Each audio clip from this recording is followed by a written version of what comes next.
Okay, let's dive in and try to unpack this. We've got quite a stack of sources today: regulatory alerts, some dense academic frameworks, global case studies. It's a lot, all focused on that pretty turbulent intersection of privacy, cybersecurity, and new tech heading into 2025. It really feels like everyone, everywhere, is rewriting the rule book all at once, doesn't it? Exactly. From, state legislatures here to places like Singapore, it's simultaneous. And that's why we're here, right, to cut through some of that complexity. Yeah, our mission today is really to pull out the essential nuggets you need to navigate this. It feels, well, almost hostile sometimes. I think if you zoom out, you can Mhm. kind of see two big forces shaping 2025. Okay. First, you've got these rapid, super complex regulatory changes, especially here in the U.S., just constant churn. Uh-huh. And second, there's this critical, real-world ethical stress test happening, particularly with smart city projects globally. So it's not just knowing the rules anymore. No, not at all. It's about understanding the consequences Yeah. of using all this data everywhere. That's absolutely key for you listening. Right. And before we get into the weeds of telemarketing rules or, foreign data transfers, we really want to thank our sponsor, Absolutely. www.cisomarketplace.com. They've made this deep dive possible. And honestly, managing the kind of risks we're about to talk about, legal, operational, Reputational, too. definitely, it takes constant vigilance. And crucially, having the right tools, vetted tools. For sure. So let's start here. On U.S. soil, the regulatory picture in 2025, well, it's still pretty fragmented, isn't it? Oh, completely. You see companies trying, understandably, to create a single nationwide approach, find the common ground in state laws. But the sources suggest that's becoming, well, almost a myth. It's more than a myth in some areas. It's just operationally impossible. Take Maryland, for example. Okay, what's different there? They've got these really strict rules around sensitive personal data and data minimization requirements that go way beyond what you see even in California or Virginia. So that forces companies to... It forces them to potentially redesign how they handle data from the ground up. If you operate in Maryland, their standard might have to become your national standard. Kind of blows up the whole unified approach idea. And these state differences are really starting to bite because enforcement is picking up. Absolutely ramping up. But here's the twist.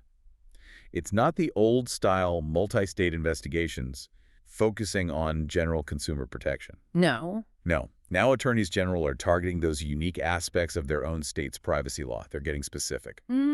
That's a big shift. It's a massive shift. Yeah. Think about the Texas Data Privacy and Security Act, the TDPA. Right, I saw that mentioned. They have that cure period. Exactly. A critical 30-day cure period.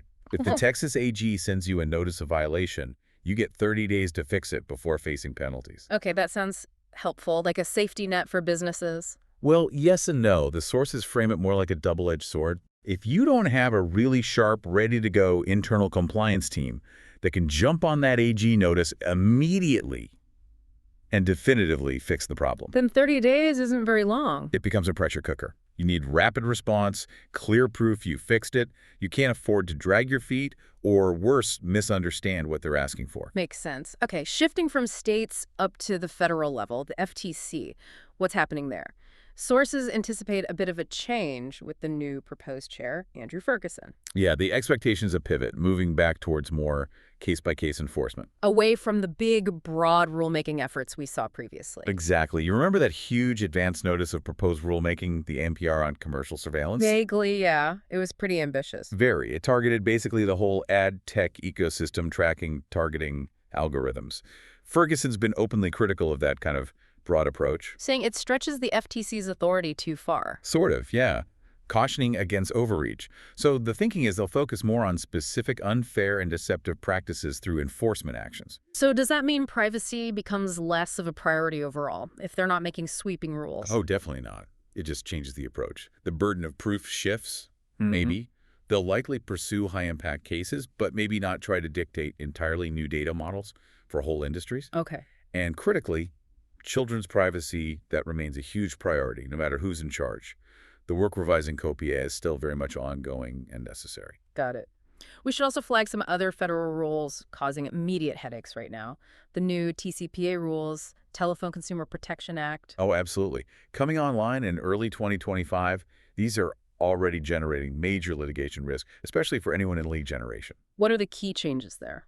Okay, two big operational deadlines you need to know. First, January 27th, 2025. That's when the one-to-one consent rule kicks in. One-to-one consent. Yeah, it means you need separate, express written consent for each individual seller. Wow. It completely kills that common practice where you get one signature that supposedly covers this long, vague list of marketing partners. That must be causing chaos for lead gen businesses. Total game changer for them. Yeah. I imagine contracts are being rewritten frantically. And the second deadline? April 11th, 2025. That's about opt-outs. The new rules basically say consumers can revoke their consent in any reasonable manner. Like just sending a text message? A text, an email, even just clearly saying, stop calling me. Mm-hmm. And the company must honor that request within 10 business days. So easier for consumers to stop calls, but puts a big burden on companies. A huge burden to track and enforce those revocations across every single channel they use. Okay, this regulatory intensity state, AGs, FTC shifts, new TCPA rules,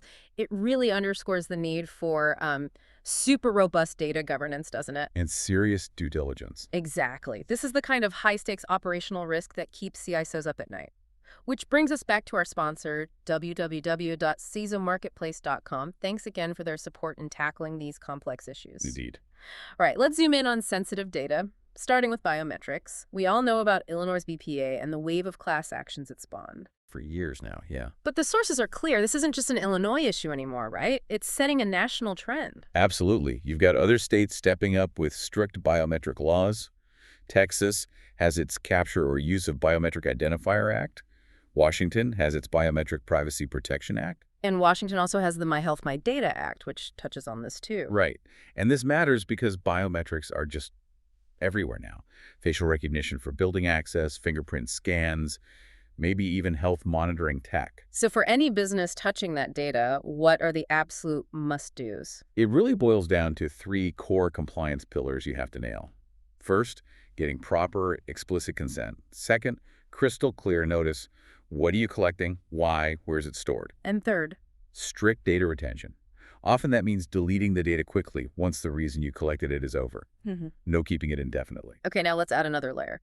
Federal restrictions on sending data outside the U.S., driven by national security this time. Yeah, this isn't about GDPR adequacy or anything like that. This is about stopping data sales to specific foreign adversaries. The whole lens shifts from consumer protection to national defense, really. And there are 2 key pieces of legislation driving this. Correct. First, there's PDPA, the Protecting Americans' Data from Foreign Adversaries Act.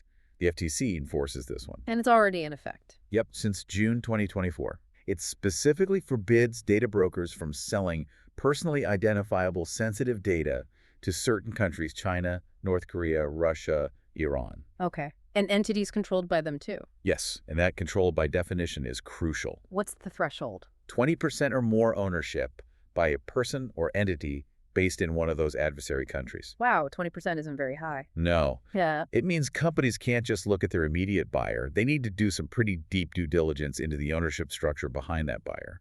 Look for those non-obvious control risks. And then the Department of Justice came in with something even broader. That's right. The DOJ final bill, which takes effect April 8th, 2025, casts a much wider net. It goes beyond just data brokers. How so? It restricts or prohibits any U.S. person from entering into certain deals. They call them covered transactions. Think data brokerage, yes, but also vendor agreements, employment agreements, even some investment deals. If they involve what kind of data? Bulk, U.S.-sensitive personal data.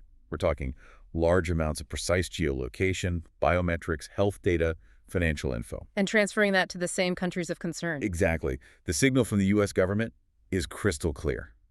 Bulk sensitive data is viewed as a strategic national asset now. It needs to be protected from foreign influence. So you've got this convergence, super strict biometric rules domestically, and these national security limits on sending data abroad. It really hammers home the need for comprehensive data governance and really thorough vendor auditing. You absolutely have to know where your sensitive data is and where it's going. These hurdles are complex, they're moving fast. It just underlines why that due diligence is non-negotiable, especially crossing borders or handling anything sensitive. Absolutely. Okay, let's pivot globally now. Let's look at how technology, privacy, and ethics are playing out in smart cities. The sources talk about this. Multi-agent ethical judgment framework designed for smart city IoT. Yeah, it's quite interesting. It's designed to help analyze the interactions between 4 different groups in a smart city. Which are? You've got the residents, the government, businesses operating in the city, and then the IoT service agents themselves, the tech providers. And the goal isn't just ticking compliance boxes. No, it's trying to be more strategic. It uses a rights-based analysis looking at 6 core rights: Mm. truth, safety, privacy, fairness, keeping agreements, and authority. To try and spot ethical problems before stuff gets rolled out. Exactly, to force developers and city planners to think through potential unethical outcomes ahead of time. Did they give an example of how it works in practice? Yes, the sources used a case study involving Elevash H parking technology. They ran it through the framework simulation. Did it find real problems? It did. It flagged issues that matched up with real-world complaints, what they call ground truth. Things like unauthorized data sharing, collecting data without proper consent. Violating the right to privacy, basically. Precisely. But it also flagged other things, Like what? like safety risks. It pointed out that making people physically interact with payment kiosks instead of offering remote payment could actually introduce a physical safety risk for some users. Interesting. So the tech can model ethics, but you still need humans. Definitely. Human oversight is still critical, especially for those trickier nuances, like how convenience might trade off against physical safety in unexpected ways. Okay, let's look at Singapore now. It's a really fascinating case study in this kind of centralized digital governance, managing these exact tensions. They have 2 main laws, right? That's right, a dual framework. There's the PDPA, the Personal Data Protection Act for the private sector. Pretty standard stuff. And then the government has its own law. Yes, the Public Sector Governance Act, or PSGA. And the difference is absolutely critical. So?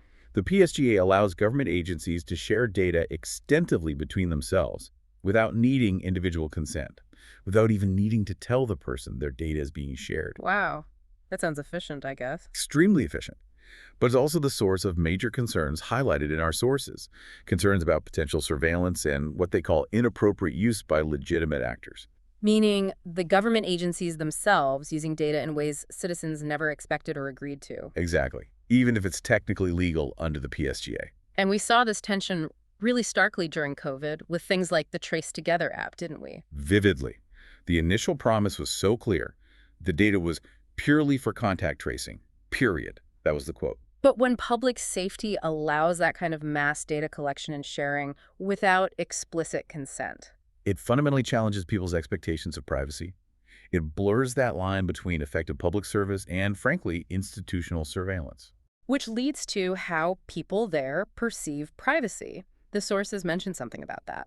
Yeah, it's interesting. The perception described is that, compared to maybe other developed nations, Singaporeans might express less overt concern about privacy rights. And the reasons given. Often things like, well, I have nothing to hide. Or a belief that the benefits, security, efficiency, smooth public services simply outweigh the privacy cost. Coupled with the feeling that maybe they can't really change the system anyway. That perception exists too, yeah.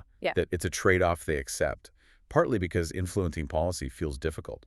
That trade-off, convenience versus privacy, that's something every government grappling with digital services has to face. Absolutely. And those digital services need defending. Singapore is definitely tightening its cybersecurity posture, viewing it much more as national defense now. With the updated Cybersecurity Act, the CSA. Yes, effective July 2025. It mandates that operators of critical information infrastructure, CIIs, across 11 sectors like aviation, banking, healthcare. They have to report cyber threats. Specifically, they have to report suspected advanced persistent threat activity, APTs, directly to the cybersecurity agency. And that's a direct result of increased attacks. Yes, a direct response to a big surge in APT attacks. The sources mentioned the targeting of CIIs in July 2024 by a group called UNC 3886 as an example. So the goal is hardening those critical systems first. Right, but the longer-term strategy for Singapore is clearly to move beyond just protecting CIIs. They want to boost the security of all digital systems to manage those growing cyber-physical risks across the entire economy. Okay, let's circle back to accountability in the private sector under the PDPA. What about liability, especially when companies use data processors or intermediaries? Okay, so under Singapore's PDPA, you typically have a data protection officer, DPO. They handle compliance, manage queries. But the ultimate responsibility Stays with the original organization that collected the data.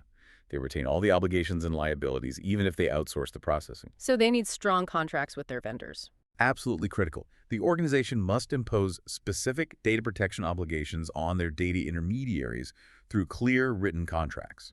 Even if the PDPA itself doesn't strictly mandate the contract format. Precisely. The contract is your mechanism for managing that retained liability. Because if your processor messes up, you're still on the hook legally. Got it. That need for rigor makes sense, and this push for accountability fits with broader international trends, too. Definitely.